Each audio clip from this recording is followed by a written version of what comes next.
The Mercedes CLE replaces both the C-Class and E-Class coupes and convertibles.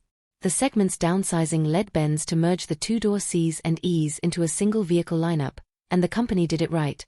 The CLE shares the C-Class sedan's wheelbase. The convertible's top is hinged and tilts back slightly at the touch of a button to reduce glare when the roof is up. That's new, and the leather on the seats is also designed to reduce surface temperature by 20 degrees, so your thighs and shorts are less likely to burn if you leave the car in the sun with the roof up.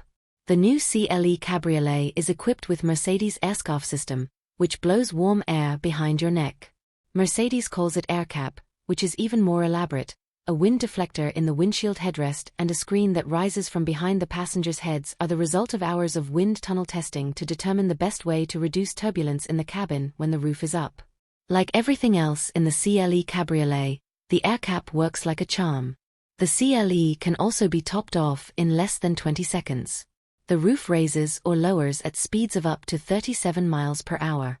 As with the CLE Coupe, Mercedes will offer the 2025 CLE Cabriolet to Americans in CLE 300 and CLE 450 forms.